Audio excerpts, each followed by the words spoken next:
करना चाहता हूं कि आप दीन के मामले में मदनी खानदान को मानो, अच्छी बात है, कोई बात नहीं, कोई मना नहीं करता। लेकिन सियासी मामलात में इस खानदान के पीछे हाथ बांधना छोड़ दो, आंख बंद करके विश्वास करना छोड़ दो। ये लोग आपको आपकी टोपियां दिखाकर, आपकी दाढ़ियां दिखाकर पैसा इकट्ठा करते हैं। देश जितना हमने बीजेपी की बुराई की है, इतना ही बीजेपी को फायदा हुआ है।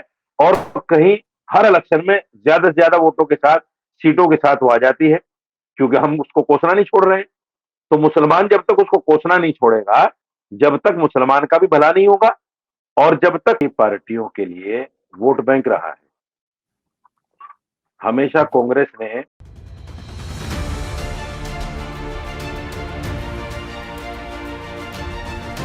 नमस्कार दोस्तों, मैं अंबर जैदी और एक बार फिर से आप सबका बहुत स्वागत करती हूँ आज के खास कार्यक्रम में डिबेट डिबेट में। और आपको बहुत अरसे बाद मौलाना साजिद रशीदी हमारे शो पर तशरीफ लाए हैं। बहुत स्वागत है आपका मौलाना साहब, नमस्कार। शुक्रिया शुक्रिया। अस्सलाम वालेकुम। वालेकुम अस्सलाम। साहब, आजकल हमारे देश में लोकसभा चुनाव चल रहे हैं और लोकसभा चुनाव की जब बात आती है तो हमारे देश में चुनाव या हम कहें कि जो वोट डलते हैं, ये एक कड़वी सच्चाई है कि धर्म और जाति के आधार पर ही हमारे देश में राजनीति होती है। लेकिन जब राजनीति की बात करते हैं तो जो मुस्लिम वोट बैंक है, वो एक बड़ा चर्चा का विषय रहता है और आए दिन इस पे हम किसी ना किसी तरह की चर्चा देखते रहते हैं। लेकिन अगर हम मुसलमानों की एक पॉलिटिकल रेलेवेंस की बात करें, तो आप इसको किस तरह से देखते हैं? क्योंकि मुसलमानों की तरफ से शिकायत होती है, इनफैक्ट आप भी इस तरह का सवाल उठाते रहते हैं कि बीजेपी मुसलमानों को टिकट नहीं देती। तो आज ही हमने देखा कि कांग्रेस के एक नेता ने इसी बात से नाराज़ होकर पार्टी छोड़ दी कि कांग्रेस ने भी किसी को टिकट नहीं दिया। तो आखिर मुसलमानों का राजनीति में भविष्य आप क्या देखते हैं? उनकी रेलेवेंस किस तरह से देख रहे हैं? देखिए, आजादी के बाद में मुसलमान जो है सियासी पार्टियों के लिए वोट बैंक रहा है। हमेशा कांग्रेस ने मुसलमानों को जनसंघ से और बीजेपी से डराया है और अपना वोट बैंक बना के रखा है। उसके बाद में कुछ रीजनल पार्टियां खड़ी हो गई तो मुसलमान कहीं ना कहीं कांग्रेस से त्रस्त होकर, क्योंकि कांग्रेस ने भी अपने वक्त में कोई कम बातें तो की नहीं है।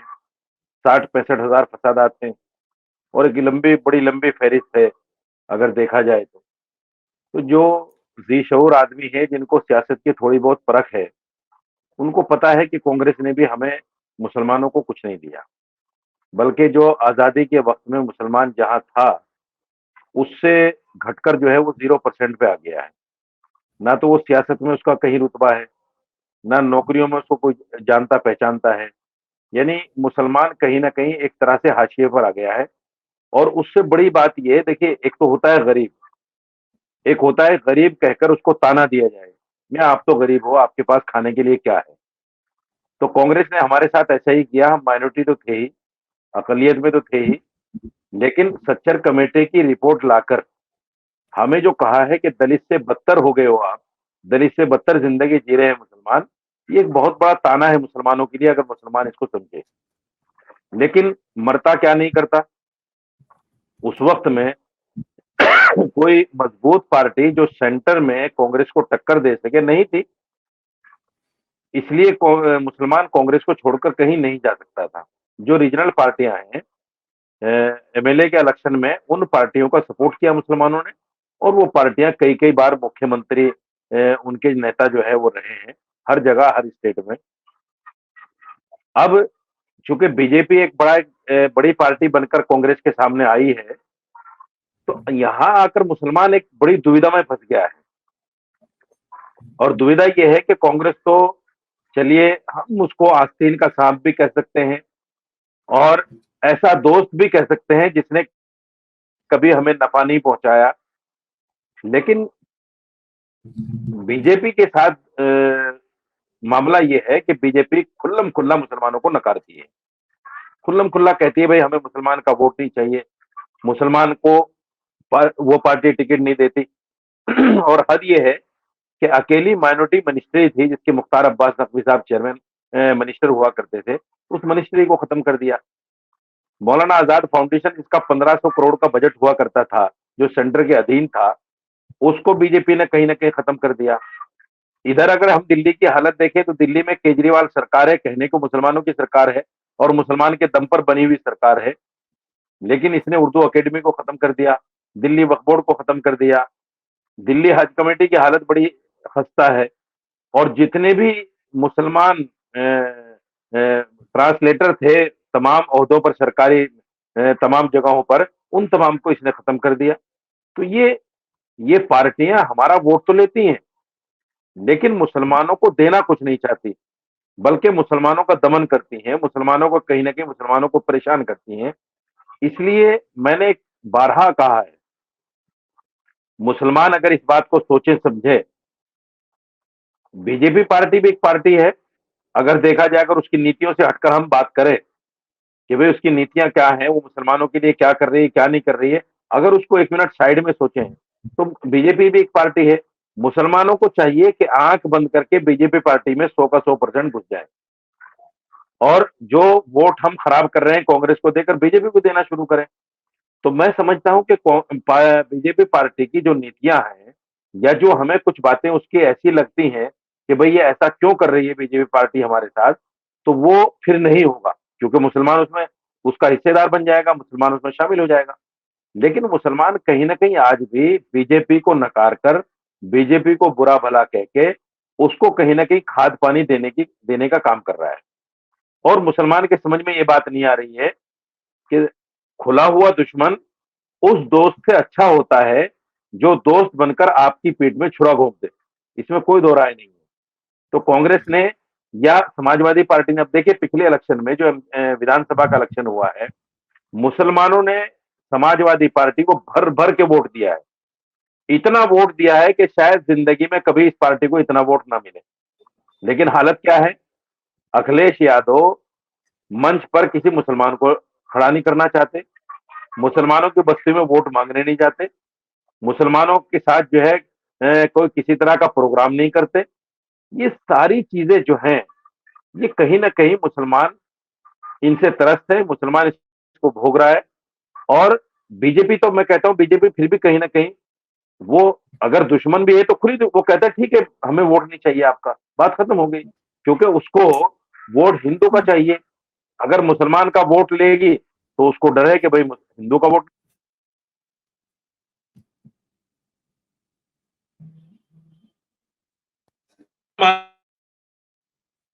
पर बाशऊर होना पड़ेगा। मुसलमानों को सियासी तौर पर अपने आप में चेंजिंग लानी पड़ेगी। अगर हम चेंज नहीं होंगे तो जो हालत अब है इससे भी कहीं बुरी हालत हो सकती है। लेकिन रशीदी साहब, आपने 2-3 बातें उठाई। सबसे पहली बात तो ये कि हम अगर आपने एक तो बात कही कि माइनॉरिटी मिनिस्ट्री को खत्म कर दिया गया। मिनिस्ट्री अभी भी है, लेकिन अब उसका कार्यभार स्मृति ईरानी जी के पास है। लेकिन एक बात ये, जब हम सियासी पार्टियों की बात करते हैं, कांग्रेस की आपने बात की कि कांग्रेस ने किस तरह से मुसलमानों को छला। आपने रीजनल पार्टीज की बात की कि किस तरह से मुसलमान उनको वोट देते हैं, लेकिन फिर भी उनको अहमियत, इंपॉर्टेंस नहीं मिलती है। लेकिन बीजेपी को आप कह रहे हैं कि मुसलमानों की खुली दुश्मन है, उनका वोट नहीं चाहिए।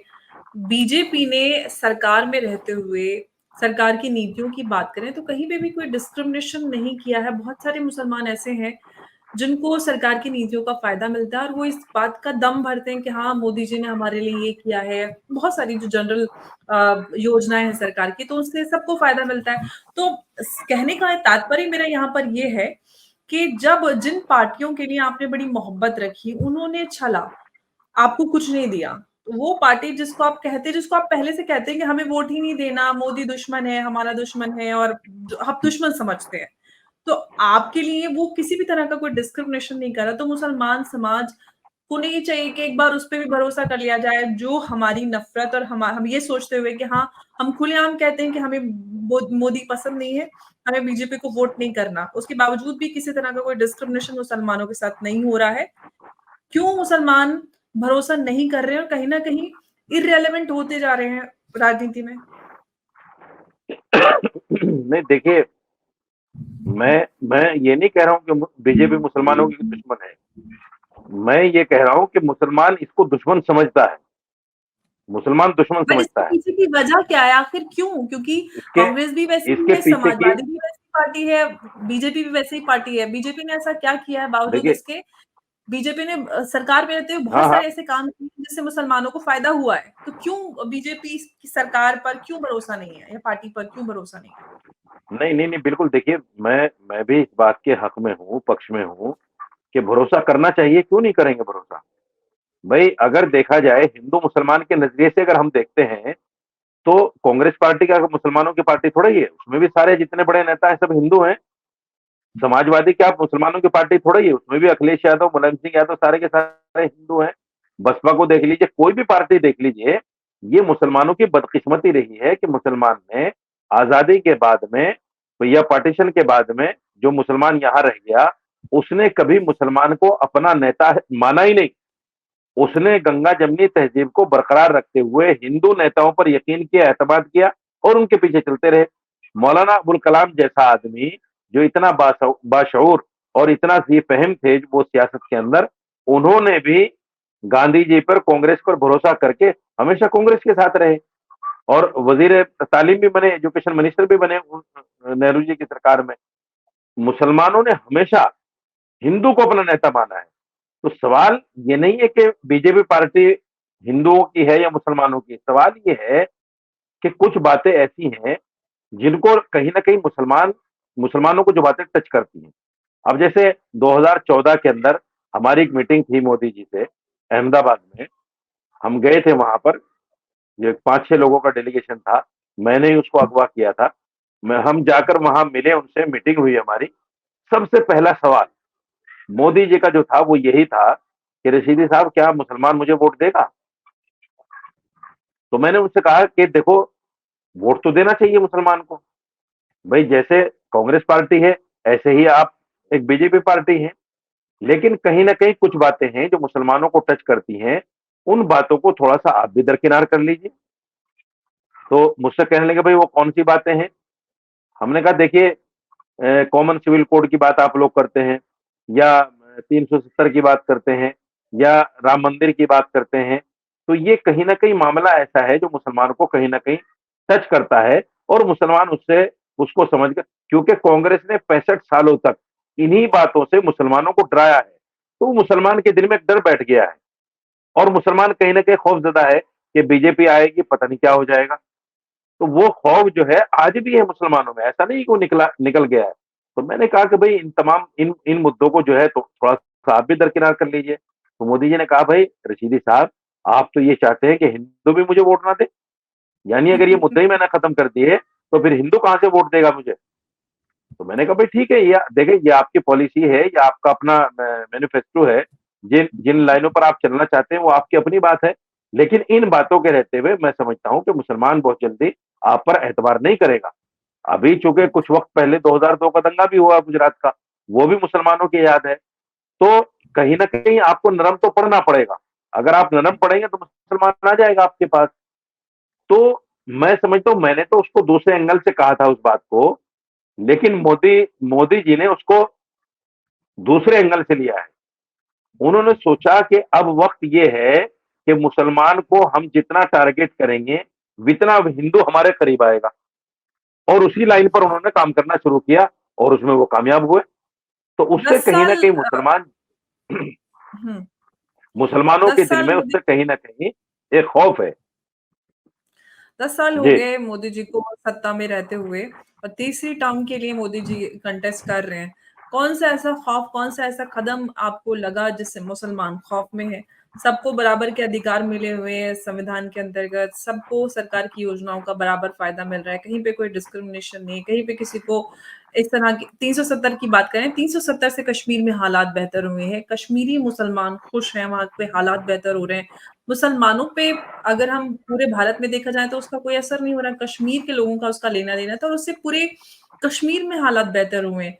3 तलाक की बात की जाए, वो भी महिलाओं के लिए की बेहतरी के लिए एक कानून रहा।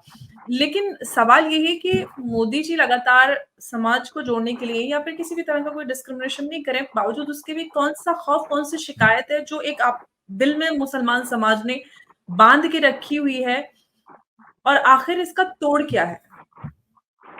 देखिए मैंने बताया ना कि कांग्रेस ने जो जो मेहनत की, 65 साल जो मेहनत की जनसंघ से और बीजेपी से डराने की, और कहा कि आपका ईमान खतरे में पड़ जाएगा, आप मुसलमान नहीं रह पाओगे, आपकी मस्जिदें चली जाएंगी, आपके मदरसे ये लोग खत्म कर देंगे, यहाँ हिंदू राष्ट्र बन जाएगा। ये सारी बातें मुसलमानों के ज़हन दिमाग में 65 साल तक कांग्रेस ने डाली है। तो जो जो बातें 65 साल तक मुसलमानों के दिलो दिमाग में बैठी हुई वो जम गई हैं बिल्कुल बातें। अब वो इतना जल्दी तो निकलेंगी नहीं। उनके निकलने का एक हल यही था जो कहीं ना कहीं बीजेपी ने भी नहीं किया, क्योंकि अगर बीजेपी करती तो शायद जो आज सत्ता में जिस दल और बल के साथ बीजेपी है नहीं रह पाती। मैं भी इस बात को मानता हूं, क्योंकि फिर हिंदू वोट भी उसको उतना ज्यादा मात्रा में नहीं मिल पाता अगर मुसलमान की तरफ से कहीं ना कहीं उनका नरम गोशा होता। ये बात तो समझने की है, जो सियासी लोग हैं वो समझते हैं। देखिए, वोट बैंक बनाना या किसी भी लाइन पर काम करना, जब मुझे पता है कि मेरा हिंदू वोट है तो मुझे तो यकीनी तौर पर उसी लाइन पर काम करना पड़ेगा जिससे हिंदू खुश होगा। कांग्रेस को पता है कि मुसलमान उसका वोट है तो कांग्रेस उस लाइन पर काम करती है जिससे मुसलमान खुश हो। ये सियासत है। जो सियासी लोग हैं वो तो समझते हैं, लेकिन एक आम आदमी, एक आम वोटर, एक मुसलमान जो गांव देहात में रहता है, जिसके पास सियासी बसीरत नहीं है, जो इन तमाम चीजों को नहीं समझता है, उसने ये देखा कि साहब देखो, मंदिर को तोड़ दिया, सॉरी, बाबरी मस्जिद को तोड़ दिया इन्होंने 92 में, और उसके बाद में आज मंदिर बन गया, हालांकि वो कोर्ट के हुक्म से बना है। लेकिन आम आदमी इसको नहीं समझ पा रहा है। 370 का इतना बड़ा हवा कांग्रेस ने बनाया था कि 370 हट गई तो कश्मीर में जो है अराजकता फैल जाएगी, वहां मुसलमान का जीना दोभर हो जाएगा, वहां की जमीनों पर मुसलमानों का हक नहीं रहेगा। ये सारी चीजें जो फैलाई गई थी तो वो जहनो दिमाग में है। मेरा मानना ये है पॉलिटिकली तौर पर, जब तक मुसलमान इन तमाम बातों को नहीं समझेगा कि सियासत है क्या, पॉलिटिक्स किसे कहते हैं, और कोई भी पार्टी जिसकी अपनी एक लाइन होती है, जिसे अपना वोट बैंक साधना होता है, वो अपनी उसी लाइन, जैसे हमसे लोग कहते हैं, आप भी उसमें हैं, हम जब डिबेट में जाते हैं तो हमसे लोग सीधा सवाल ये करते हैं, आप डिबेट में उसमें बैठते क्यों हो? वो तो इस तरह की बातें करते हैं, वो आपसे उल्टे सीधे सवाल करते हैं, वो आपकी बात सुनते ही नहीं। हालांकि उनको ये नहीं पता, मैं समझाता हूं कई लोगों को, भाई एक बात बताओ, जो आदमी जिस नाम की रोजी रोटी खाता है, जिस नाम की उसको तनख्वाह दी जाती है, जिस काम के लिए उसको पैसा दिया जाता है, अगर वो वही काम नहीं करेगा तो फिर पैसा क्यों देंगे उसको चैनल वाले? तो जितने भी एंकर्स हैं उनको तो बाकायदा इस काम के लिए भारी भारी तनख्वाहें दी जाती हैं, तो वो फिर वही बात करेंगे ना जो चैनल चाहेगा। उसमें एंकरों को क्या है? एंकरों को तो उसमें कुछ भी नहीं है। एंकर तो वो बात करते हैं जो उनको चैनल लाइन देकर डिबेट कराता है। तो ये चीज आम आदमी नहीं समझ पा रहा है। इसको जो इंटेलेक्चुअल लोग हैं, जो सियासी लोग हैं, वो तो समझ रहे हैं, आम आदमी नहीं समझ रहा है। अच्छा, जो लोग समझ रहे हैं वो बहुत कम तादाद में है, जो ना समझ है, जो इन चीजों को नहीं समझते, वो बहुत बड़ी तादाद में है। इसलिए कहीं ना कहीं मैंने कई बार इस बात को कहा है, चैनलों पर, बड़े चैनलों पर भी कहा है कि मुसलमान एक बार जो है, जैसे आपने कहा कि भरोसा करें, एक बार बीजेपी पे भी भरोसा करना पड़ेगा, करके देखना पड़ेगा। मैंने तो 2014 के बाद भी ये कहा था कि देखो, अगर मुसलमान सारे के सारे आंख बंद करके बीजेपी को वोट देना शुरू कर दें तो ये जो हालात हैं ये नहीं रहेंगे फिर। क्योंकि जो बीजेपी के कट्टर हिंदू हैं वो कहेंगे भाई मुसलमान तो बीजेपी में है, हमारे साथ है, वोट करता है, बीजेपी की हिमायत करता है, बीजेपी को जितवाता है, तो वो जो कट्टरता है, वो जो कहीं नफरत है, वो खत्म हो जाएगी अपने आप। इसका सीधा सा तरीका यही है कि मुसलमानों को बीजेपी को एक आम पार्टी समझकर, एक सियासी पार्टी समझकर उसको ताउन करना पड़ेगा।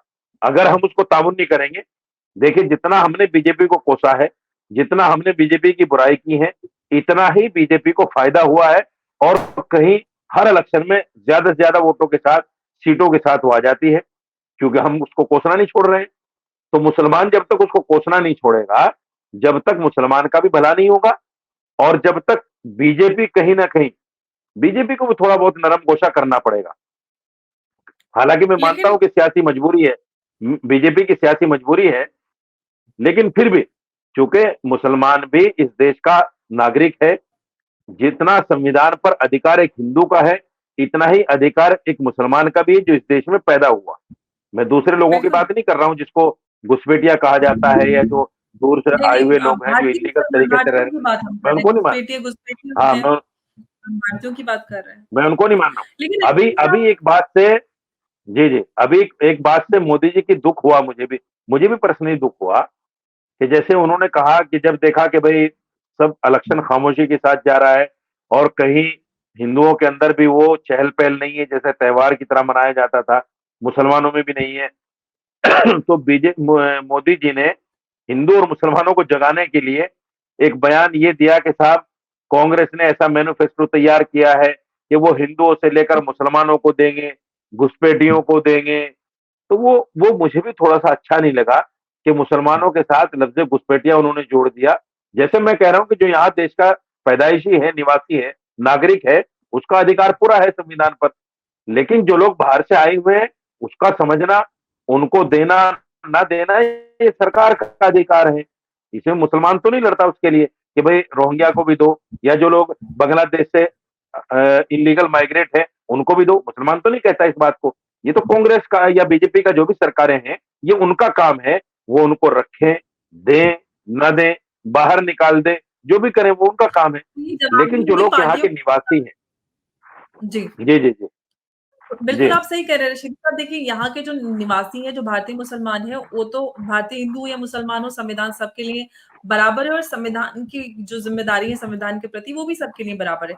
लेकिन सवाल एक ये है, रशीदी साहब, जो मैं आपसे समझना चाहती हूँ कि जब बात आती है राजनीति की, हम पॉलिटिक्स की बात करते हैं, तो मुसलमान इस्लाम में और राजनीति में कुछ खासा फ़र्क नहीं देखते, वो उसमें भी दीन देखते हैं। उनको लगता है कि हम अगर कांग्रेस को सपोर्ट कर रहे हैं, नाउज़ुबिल्लाह, तो ये बस कोई ऐसी जमात है जिसको कुरान में नाज़िल कर दिया गया है कि इसी को सपोर्ट करना है। अगर आप यहाँ से यहाँ गए तो मतलब खैर हो जाएगा अल्लाह का, अगर बीजेपी की तरफ चले गए। तो ये जो फ़र्क क्यों नहीं कर पाते हैं मुसलमान कि राजनीति को हमें प्रैक्टिकल सेंस में देखने की ज़रूरत है।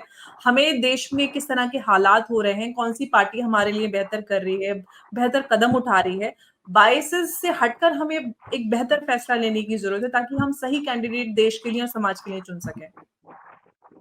देखिए, हमारे देश में मुसलमानों में एक खानदान है, मदनी खानदान।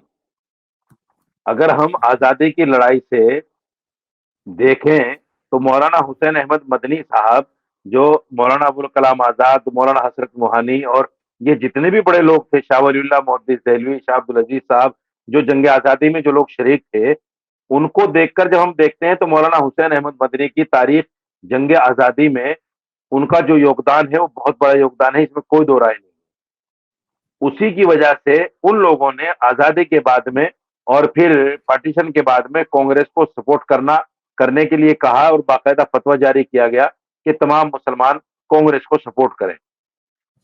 मुसलमान जो है असल में क्या है कि जिसको अकीदत के तौर पर अपना पेशवा, अपना रहनुमा मान लेता है, अपना इमाम तस्लीम कर लेता है, तो उसके पीछे दिलो जान से लग जाता है। आज तो यह हालत नहीं है, लेकिन पहले से यह हालत चली आ रही है। तो हमने इस खानदान के पीछे जो नियत बांधी, वो ऐसी नियत बांधी कि वो अभी तक नियत टूटी नहीं है। हालांकि मौलाना हुसैन अहमद मदनी तक जो भी मामला था वो बहुत अच्छा था, मैं उनकी बड़ी कदर करता हूं। उनके बाद में चाहे वो असद मदनी साहब हो, अरशद मदनी हो या महमूद मदनी हो, जो भी हैं, ये लोग सिर्फ और सिर्फ मुसलमानों को कहीं ना कहीं ठगने का काम कर रहे हैं। मुसलमानों के नाम पर जो देश विदेश से जो पैसा आ रहा है इनके पास, ये बहुत बड़ी तादाद में जो पैसा इकट्ठा कर रहे हैं मुसलमानों के नाम पर, वो कहीं ना कहीं मुसलमानों को कांग्रेस की तरह डराने और धमकाने का काम करते हैं। बीजेपी से भी डराते हैं, जनसंघ से डराते हैं, आरएसएस से डराते हैं। इन तमाम चीजों से ये लोग भी डराने का काम करते हैं, और इनके पीछे आज भी मुसलमान कहीं ना कहीं आंख बंद करके विश्वास करता है। तो मेरा मानना यह है कि मुसलमानों को, देखिए, एक, जैसे आपने कहा कि दीन से अलग क्यों नहीं कर पाते सियासत को, अगर हम सही सियासत देखें तो वो तो दीन में है, इसमें कोई दो राय नहीं है। लेकिन हम आज की सियासत को हमें दीन से अलग करना पड़ेगा। आज की सियासत को हम दीन के साथ शामिल नहीं कर सकते, आज तो क्योंकि हम डेमोक्रेसी में दीन नाम की तो कोई चीज है ही नहीं, ईमानदारी तो कोई चीज है ही नहीं सियासत में। अब तो जो भी आदमी एमपी या एमएलए बनता है, वो एक तरह से सट्टा लगाता है, जुआ खेलता है, जितना लगाता है उससे 10 गुना 20 गुना कमाता है, चाहे वो मुसलमान हो, हिंदू हो, कोई भी हो, इसमें कोई दो राय नहीं। तो यहाँ दीन से तो कोई मतलब ही नहीं है। इसलिए मैं मुसलमानों से एक अपील ये करना चाहता हूं कि आप दीन के मामले में मदनी खानदान को मानो, अच्छी बात है, कोई बात नहीं, कोई मना नहीं करता, लेकिन सियासी मामलात में इस खानदान के पीछे हाथ बांधना छोड़ दो, आंख बंद करके विश्वास करना छोड़ दो। ये लोग आपको आपकी टोपियां दिखाकर, आपकी दाढ़ियां दिखाकर पैसा इकट्ठा करते हैं देश विदेश से। और आज तक इन्होंने मुसलमानों को ना कोई एजुकेशनल इंस्टीट्यूट दिया, ना कोई इस तरह का कोई डेवलपमेंट का काम किया जिससे मुसलमान ये कह सके हाँ भाई मुसलमान आज खुशहाल है। देखिए सहारनपुर में दो बड़े नाम हुए हैं, एक तो ये मदनी खानदान है और एक काजी खानदान है रशीद मसूद, जो स्वास्थ्य मंत्री रहे थे आपके वीपी सिंह की सरकार में। स्वास्थ्य मंत्री रहते हुए उस आदमी ने, वो दुनिया से चले गए, अल्लाह उनकी मगफिरत करे, उन्होंने गंगो हॉस्पिटल की मरम्मत तक नहीं कराई। हालांकि चाहिए ये था कि जब वो स्वास्थ्य मंत्री थे तो सहारनपुर में एक एम्स दे देते या एक अच्छा हॉस्पिटल, ऐसा हॉस्पिटल बनवा देते कि सहारनपुर के लोगों को दिल्ली तक का सफर ना करना पड़े इलाज के लिए, लेकिन उन्होंने नहीं किया। ऐसे ही मदनी खानदान पर देश विदेश से जो पैसा आता है, जो चंदा आता है, इनके पास लातादाद पैसा है। अगर ये चाहते तो मुसलमानों के लिए इंटर कॉलेज या बड़े बड़े जो मेडिकल कॉलेजेस हैं, इस तरह के इंस्टीट्यूशन बना सकते थे, आईआईटी बना सकते थे, आईआईएम बना सकते थे।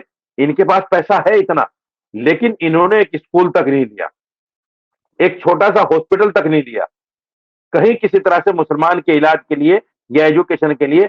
बल्कि ये भी ये चाहते थे कि मुसलमान किसी तरह से सियासत में और तालीम में बाशऊर ना हो जाए, क्योंकि अगर तालीम और सियासत में ये बाशऊर हो जाएगा तो ये लोग हमसे पीछा छुड़ा लेंगे, हमसे हट जाएंगे। आज तक इनकी मेहनत इसी पर है कि मुसलमान अंधा गूंगा बहरा बना रहे और बस हम जहां कहें, रामलीला मैदान में कहें तो रामलीला मैदान को भर दें, देवबंद में कहें तो देवबंद में हजारों लाखों लोग इकट्ठे हो जाएं, बस हमारे पीछे चलते रहें। आज भी इसी पर इनकी मेहनत है। इसके अलावा ये नहीं चाहते कि कोई खानदान या कोई मुसलमान अच्छी तालीम हासिल करके किसी बड़े ओहदे पर पहुंच जाए या तालीम हासिल करके सियासत को समझना शुरू कर दे, ये बिल्कुल नहीं चाहते। इसलिए मेरी अपील मुसलमानों से ये है कि सियासत में हम इनके पीछे चलना छोड़ें और सियासत में अपने किसी अच्छे कायद को तस्लीम करें। जब तक हम अपना कायद तस्लीम नहीं करेंगे, हम आगे नहीं बढ़ सकते। ठीक है, हमने पार्टी के नेताओं को चुन लिया, भाई अखिलेश यादव को चुन लिया, मायावती को चुन लिया या राहुल गांधी को चुन लिया, इंदिरा गांधी को चुन लिया, ठीक है, अच्छी बात है, लेकिन हमें अपना सियासी कायद भी बनाना पड़ेगा जिसके पीछे चलकर हम अपनी सियासी पकड़, अपनी सियासी अहमियत बना सकते हैं। आज मुसलमान देश के अंदर 25 से 30 करोड़ है इलीगली, लीगल जो है वो 17-18 करोड़ तो है। अगर सर्वे हो आज के वक्त में, जनगणना हो, तो 25 से 30 करोड़ मिलेगा। लेकिन इस 25 से 30 करोड़ वोट की कोई अहमियत, कोई कदर किसी पार्टी की नजर में नहीं है।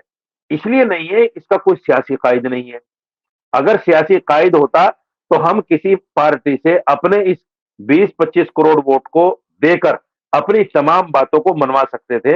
हम भी पार्लियामेंट में, हम भी असेंबलियों में, हम भी सरकारी नौकरियों में अपनी एक अच्छी पहुंच बना सकते थे। जो छोटे वोट हैं, दलित हैं, एससी एसटी हैं, उन्होंने अपने कायद तस्लीम कर लिए, अपने कायद मान लिए और आज उनकी अहमियत हर जगह अच्छी है। हर जगह उनको उनकी पूछ होती है, चाहे वो सरकारी नौकरियां हो या सियासत हो, हर जगह उनकी पूछ होती है। आज मायावती को सब पूछते हैं, या जाट वोटों में देखे अजीत सिंह को पूछते थे, या उनके बेटे को अब पूछ रहे हैं, अखिलेश यादव को पूछ रहे हैं। जितनी भी रीजनल पार्टियां हैं वो सब अपने आप को मजबूत किए हुए हैं। मुसलमान जब तक अपने आप को मजबूत नहीं करेगा, अपना कोई सियासी कायद तस्लीम नहीं करेगा, मुसलमान का वोट एक जगह इकट्ठा नहीं होगा, जब तक मुसलमान का इस देश में कुछ नहीं हो सकता। बिल्कुल, आपने सही कहा और ये पहली बार है कि आज में रशीदी साहब ने जो बातें कही हैं, उनमें ज़्यादातर के साथ मैं एग्री करती हूँ। अदरवाइज़ हम लोगों की बहस हो जाती है ज़्यादातर मुद्दों पर। तो ये आज पहली बार है कि मैं रशीदी साहब जो-जो बोल रहे हैं, उससे एग्री करती हूँ और बहुत अच्छी बातें आपने बोली हैं क्योंकि मैं भी इसी तरह की बातें चाहती हूँ कि मुसलमान खुद से अपनी बेहतरी के लिए फैसले लें और इंडिपेंडेंटली अपने कैंडिडेट्स चुनें, ना कि दीन या धर्म के नाम पर। क्योंकि इसके नाम पर तो बड़ा ठगा गया है मुसलमानों को। अब वक्त है कि आप सही फैसले लें और बेहतर कैंडिडेट का चुनाव करें और राजनीति से दीन को बिल्कुल अलग रखें और अपने और समाज के हक में जो बेहतर फैसले हैं वही सोचकर आप आगे बढ़े राजनीति में। बहुत बहुत शुक्रिया रशीदी साहब, आज आप हमारे साथ जुड़े इस अहम चर्चा में और बहुत अहम और बेहतरीन चर्चा रही। नमस्कार। जय हिंद। शुक्रिया, शुक्रिया, शुक्रिया। अस्सलाम वालेकुम।